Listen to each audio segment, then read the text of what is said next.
नमस्कार, स्वागत है आप सभी का आपके अपने YouTube चैनल स्टडी यूपी 61 पर।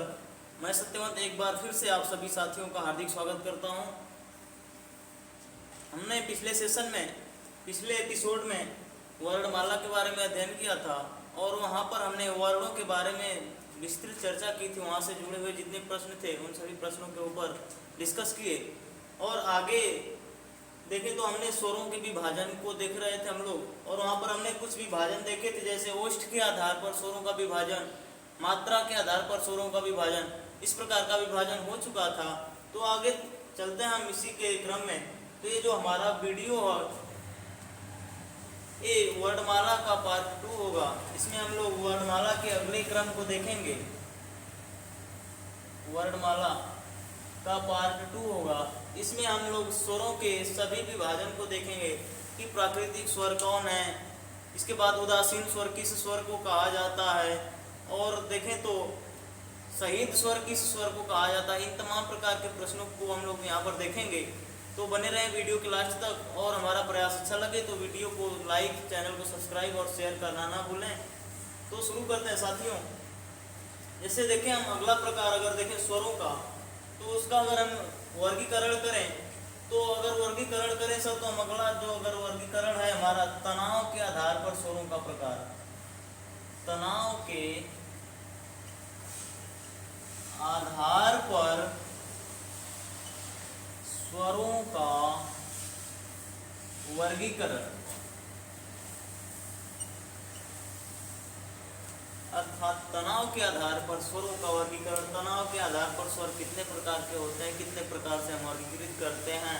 तो अगर यहाँ से देखें तो तनाव अर्थात मुख, जब हम उच्चरित करते हैं मुख द्वारा स्वरों को, कुछ ऐसे स्वर हैं जिनको बोलने पर ज़्यादा तनाव होता है मुख में, कुछ ऐसे स्वर हैं जिनको बोलने पर कम तनाव होता है। तो यहाँ से अगर देखें तो दो प्रकार के स्वर होते हैं तनाव के आधार पर। एक कोमल स्वर, कोमल स्वर, या इसी को कहा जाता है शिथिल स्वर या शिथिल स्वर, शिथिल स्वर। और एक होता है साथियों कठोर स्वर, दूसरा कठोर स्वर। और कठोर स्वर को ही एक और नाम से जाना जाता है जिसे हम कहते हैं प्रयत्नी स्वर, प्रयत्नी स्वर। तो तनाव के आधार पर स्वर दो प्रकार के होते हैं, कोमल स्वर और कठोर स्वर या शिथिल स्वर और प्रयत्नी स्वर। कोमल स्वर को इस शिथिल स्वर के नाम से जानते हैं। कोमल का मतलब मुलायम, जिसको बोलने में थोड़ा सा हमारा तनाव कम हो। कठोर का मतलब जिसमें तनाव ज़्यादा हो। जिसमें तनाव कम होगा वो कोमल स्वर, जिसमें तनाव ज़्यादा होगा उसमें हम क्या कहेंगे, उसको कठोर स्वर कहेंगे।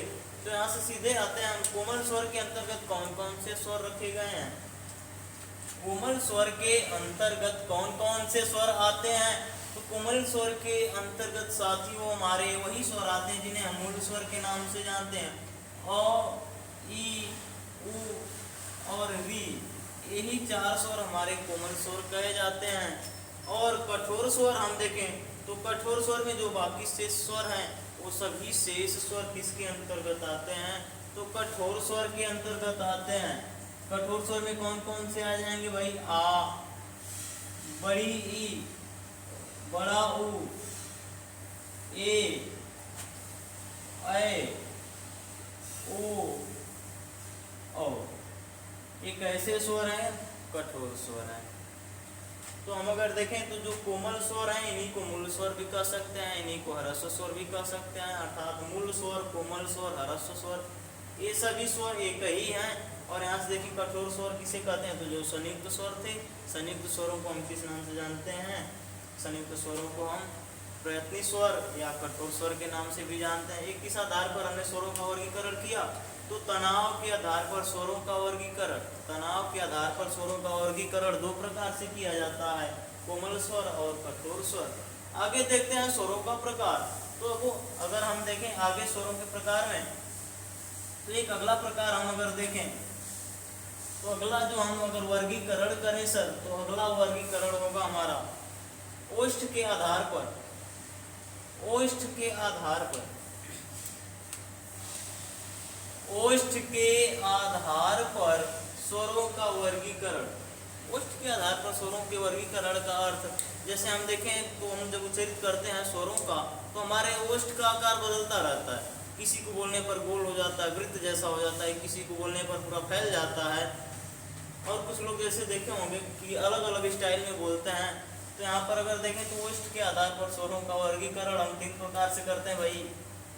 स्वरों का वर्गीकरण हम ओष्ठ के आधार पर कितने प्रकार से करते हैं? तो 3 प्रकार से करते हैं। कौन कौन से प्रकार हैं भाई? तो कौन कौन से प्रकार अगर देखें यहाँ पर तो जो पहला प्रकार होगा जिसे हम कहते हैं वृत्तमुखी। वृत्तमुखी या इसी को वर्तुलाकार स्वर भी कहा जाता है। वृत्तमुखी या वर्तुलाकार स्वर, वर्तुलाकार स्वर, वर्तुलाकार स्वर। और दूसरा अवृत्तमुखी, दूसरा अवृत्तमुखी या अवर्तुलाकार स्वर, अवर्तुलाकार स्वर। और जो तीसरा है हमारा, तीसरा अर्धवर्तुलाकार स्वर, अर्धवर्तुलाकार स्वर।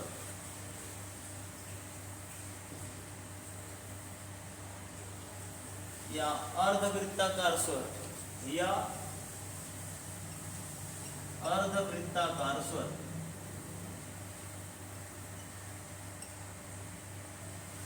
तो अगर हम देखें तो कौन कौन से ऐसे स्वर हैं जिनको बोलने पर हमारे ओष्ठ का आकार, हमारे ओष्ठ के आकार जो हैं वृत्त के जैसे हो जाते हैं। तो जैसे अगर हम बोले तो ऊ को बोल करके देखें तो हमारे ओष्ठ का आकार कैसा हो जाएगा? वृत्त के जैसा हो जाता है। अर्थात एक ऐसे स्वर हो गए भाई वृत्तमुखी हो गए। तो जिन स्वरों को बोलने पर हमारे ओष्ठ का आकार वृत्त जैसा हो जाता है वो कौन से स्वर कहलाते हैं? वृत्तमुखी स्वर कहलाते हैं। और यहाँ से देखें तो छोटा ओ, बड़ा ओ, इसके बाद ओ और औ, एक ऐसे स्वर है भाई। तो ये सभी स्वर किसके अंतर्गत आते हैं? वृत्तमुखी या वर्तुलाकार स्वर के अंतर्गत आते हैं। वर्तुल का अर्थ होता है वृत्त, अर्थात वर्तुलाकार स्वर के अंतर्गत कौन कौन से स्वर आते हैं? छोटा हो, बड़ा हो, ओ और औ, ये किसके अंतर्गत आते हैं भाई?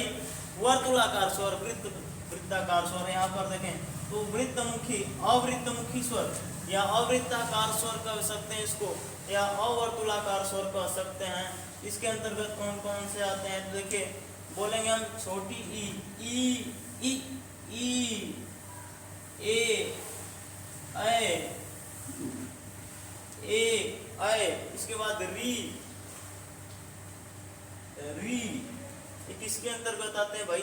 तो ये सभी जो स्वर हैं किसके अंतर्गत आते हैं? आपकी छोटी ई, बड़ी ई, ए, और री, ये जो हैं अवृत्तमुखी या अवृत्ताकार स्वर या अवर्तुलाकार स्वर इसके अंतर्गत आते हैं। कौन कौन से? छोटी ई, बड़ी ई, ए, और री किसके अंतर्गत आते हैं?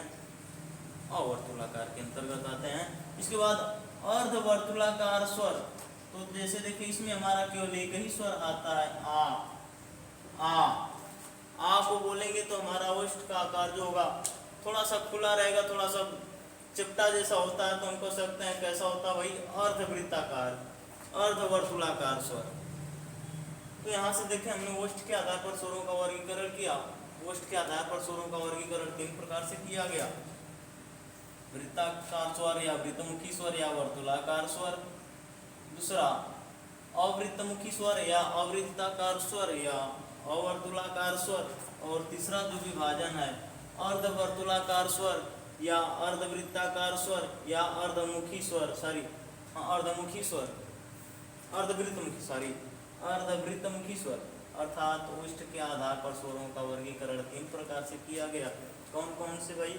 वृत्तमुखी, अवृत्तमुखी और अर्धवृत्तमुखी। और यहाँ से देखें तो कौन कौन से स्वर आते हैं हमारे वृत्तमुखी के अंतर्गत? तो छोटा ओ, बड़ा ओ और औ देख ही रहे हैं आप। यहाँ से अवृत्तमुखी में भी आप देख ली। और अर्धवर्तुलाकार, अर्धवृत्ताकार में कौन आता है? तो आ आता है। जैसे हमने वहाँ पर पढ़ा था भाई, आओ उल्लू पीछे पीछे, अ को छोड़ो बीचे बीचे। अर्थात अ जो था, अ कैसा स्वर था भाई? तो अ जो था मध्य स्वर था। एक ही स्वर ऐसा है जिसे हम क्या कहते हैं? मध्य स्वर के नाम से जानते हैं। मध्य स्वर है जिह्वा के आधार पर स्वरों का विभाजन, हमने देखा था। अगर आप नहीं देखे हैं तो पिछले वीडियो में वर्णमाला का जो पार्ट 1 है उसमें आप जाकर के देख लीजिएगा, बाकी चीज़ें स्पष्ट हो जाएंगी। अगर शुरू से हम प्रारंभ से किसी चीज़ का अध्ययन करें तो अच्छी चीज़ें समझ में आती हैं, और अगर आपने पहले वीडियो को नहीं देखा है तो उस वीडियो को जाकर के देखें। बहुत अच्छे अच्छे कमेंट्स मिले हैं, अच्छे अच्छे मैटर वहाँ पर आपको दिए गए हैं जहाँ तक कोशिश की गई है। और अगला अगर हम देखें तो यहीं पर एक आता है भाई प्राकृतिक स्वर। प्राकृतिक स्वर, प्राकृतिक स्वर किस स्वर को कहा जाता है? प्राकृतिक स्वर में कौन कौन से स्वर आते हैं? तो प्राकृतिक स्वर में हमारे आते हैं अ, छोटी ई और छोटा ऊ। अ, ई, उ। अ, छोटी ई और छोटा ऊ एक किसके अंतर्गत आते हैं भाई? प्राकृतिक स्वर के अंतर्गत आते हैं। किसके अंतर्गत आते हैं? प्राकृतिक स्वर के अंतर्गत आते हैं। अगर हम अ को देखें, अ एक स्वर है जिसको हम क्या कहते हैं? शहीद स्वर कहते हैं। कौन सा स्वर कहते हैं? शहीद स्वर कहते हैं। और इसी को क्या कहते हैं भाई? इसी को उदासीन स्वर भी कहते हैं। उदासीन स्वर भी कहते हैं। क्या कहते हैं? उदासीन स्वर। कौन सा स्वर कहते हैं भाई? उदासीन स्वर किस स्वर को कहा जाता है? तो अ को कहा जाता है। शहीद स्वर किस स्वर को कहा जाता है? अ को कहा जाता है। और आगे चलते हैं, अगले क्रम में हम देखें मात्रा या उच्चारण काल के आधार पर स्वरों का विभाजन। मात्रा या उच्चारण काल के आधार पर स्वरों का विभाजन। मात्रा या उच्चारण काल के आधार पर स्वरों का वर्गीकरण। स्वरों का वर्गीकरण। मात्रा के आधार पर स्वर 3 प्रकार के होते हैं। एक मात्रिक स्वर, एक 2 मात्रिक स्वर और एक 3 मात्रिक स्वर। अगर देखें तो यहाँ पर कौन कौन से हैं भाई? तो एक मात्रिक स्वर को ह्रस्व स्वर कहा जाता है। एक मात्रिक स्वर को क्या कहते हैं? ह्रस्व स्वर कहते हैं। ह्रस्व स्वर। इसके बाद जो 2 मात्रा वाले होते हैं इनको दीर्घ स्वर कहते हैं। दीर्घ स्वर। और जो 3 मात्रा वाले होते हैं इन्हें हम क्या कहते हैं भाई? प्लुत स्वर। क्या कहते हैं? प्लुत स्वर। और इसी को नाटक स्वर भी कहा जाता है। नाटक स्वर। इसी को भाषण स्वर भी कहा जाता है। भाषण स्वर। और इसी को संवादिक स्वर भी कहा जाता है। संवादिक स्वर। और इसी को वैदिक स्वर भी कहा जाता है। क्या कहा जाता है भाई? वैदिक स्वर। वैदिक स्वर किस स्वर को कहा जाता है? तो प्लुत स्वर को कहा जाता है। नाटक स्वर किस स्वर को कहा जाता है? तो प्लुत स्वर को कहा जाता है। भाषण स्वर किस स्वर को कहा जाता है? प्लुत स्वर को कहा जाता है। संवादिक स्वर किस स्वर को कहा जाता है? तो प्लुत स्वर को कहा जाता है। क्यों कहते हैं? अब आगे थोड़ा सा देखते हैं, हम क्रम से आते हैं। ह्रस्व स्वर सीधा सीधा समझिएगा, जो मूल स्वर हैं वही ह्रस्व स्वर हैं। अर्थात मूल स्वर कौन कौन से हैं भाई? अ, ई, उ तथा री, ये ह्रस्व स्वर हैं। और यही क्या है भाई? हमारे मूल स्वर भी हैं। ह्रस्व स्वर को ही मूल स्वर के नाम से भी जानते हैं और इसी को शिथिल स्वर भी कहते हैं। तो अगर यहाँ से देखें तो ह्रस्व स्वर जिनको बोलने में बहुत कम समय लगता है उन्हें हम क्या कहते हैं? ह्रस्व स्वर। अर्थात एक मात्रा का समय लगता है, एक बार पलक झपकाने में हम इनको बोल सकते हैं और इन्हें हम क्या कहते हैं? ह्रस्व स्वर। अर्थात जिन स्वरों को बोलने में एक बार पलक झपकानी पड़े उन्हें हम क्या कहते हैं भाई? ह्रस्व स्वर कहते हैं। और यहाँ पर देखें तो ह्रस्व स्वर में कौन कौन से स्वर आते हैं? 4 स्वर हैं। कौन कौन से भाई? अ, ई, उ और री। अ, ई, उ और री, ये कैसे स्वर हैं? ह्रस्व स्वर हैं। इनकी मात्रा कितनी होती है? तो सभी ह्रस्व स्वरों की कितनी मात्रा होती है? 1 होती है। कितनी होती है भाई? 1 होती है। इसके बाद दीर्घ स्वर, जिन स्वरों को बोलने में ह्रस्व स्वर की अपेक्षा 2 गुना समय लगे। जिस स्वर को बोलने में ह्रस्व स्वर की अपेक्षा 2 गुना समय लगे उन स्वरों को हम क्या कहते हैं? दीर्घ स्वर कहते हैं। क्या कहते हैं भाई, दीर्घ स्वर कहते हैं। क्या कहते हैं, दीर्घ स्वर कहते हैं। दीर्घ स्वर में कितनी मात्राएं होती हैं भाई, 2 मात्राएं होती हैं, अर्थात ह्रस्व स्वर की अपेक्षा 2 गुना समय। तो ह्रस्व स्वर में 1 मात्रा, तो दीर्घ स्वर की कितनी मात्रा, 2 से दीर्घ और 2 से 2 मात्रा। यहाँ से देखें कौन कौन से स्वर आते हैं दीर्घ स्वर के अंतर्गत। आ, बड़ी ई, बड़ा ऊ, ए, ऐ, ओ और औ। ये कैसे स्वर है भाई, दीर्घ स्वर हैं। कैसे स्वर हैं, दीर्घ स्वर हैं। कैसे स्वर हैं, दीर्घ स्वर हैं। इनकी कितनी मात्रा होती है, तो इनकी मात्राएं कितनी होती हैं भाई, ये द्विमात्रिक स्वर हैं और इनको दर्शाने के लिए गुरु का प्रयोग किया जाता है। गुरु का प्रयोग किया जाता है, किसका, गुरु का। अगर आप पढ़ेंगे छंद, तो छंद में हम इस मात्रा को गिनने में इसका प्रयोग करते हैं भाई, गुरु का प्रयोग करते हैं।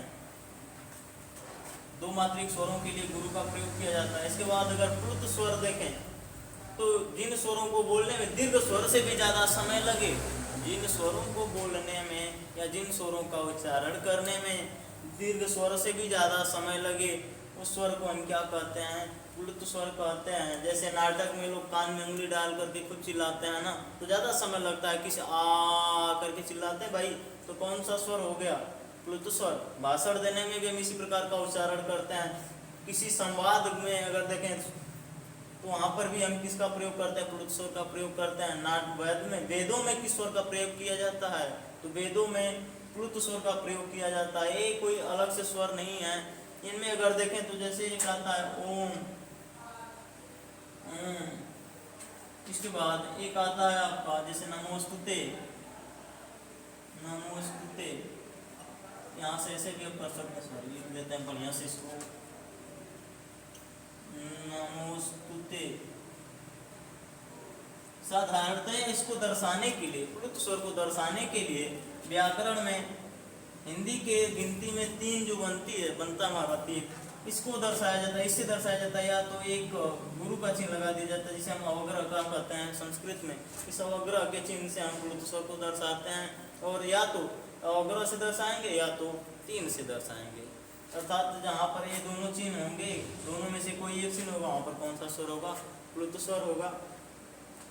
कोशिश करेंगे कि अच्छे से अच्छे चीज़ें समझ में आए। अगर कोई भी दिक्कत हो, यहाँ से कोई भी कन्फ्यूजन हो, तो आप कमेंट के माध्यम से पूछ सकते हैं, और हम आपको जवाब देने के लिए अगले एपिसोड में तैयार रहेंगे। और आपसे उम्मीद करते हैं कि आपने हमारे चैनल को सब्सक्राइब कर लिया होगा। अगर सब्सक्राइब नहीं किया है, नए हमारे यूट्यूब चैनल पर, तो सब्सक्राइब कर लें और शेयर भी करना ना भूलें साथियों, क्योंकि अगर आप कुछ अच्छा करेंगे हमारे लिए, तो मैं भी प्रयास करूंगा कि आपके लिए और अच्छा, दोगुनी मेहनत से दोगुना ऊर्जा मिलती है करने में। तो आज के लिए इतना ही, मिलते हैं अगले एपिसोड में। और अगला एपिसोड हमारा व्यंजनों के ऊपर होगा, जो कि विस्तृत चर्चा की जाएगी व्यंजनों की, और वहाँ पर देखेंगे तमाम प्रकार के जो व्यंजन है, जैसे काकल्य व्यंजन कौन है, दूरस्थ व्यंजन किस व्यंजन को कहा जाता है। इसके बाद बहुत सारे प्रकार वहाँ पर देखेंगे हम व्यंजनों की। अल्प प्राण महाप्राण को ठीक से याद कर लेंगे, कोई दिक्कत नहीं होगी। तो यहाँ से चलते हैं हम अगले एपिसोड की तरफ, और अगला एपिसोड आपको नेक्स्ट सेशन में मिलेगा। तब तक के लिए धन्यवाद।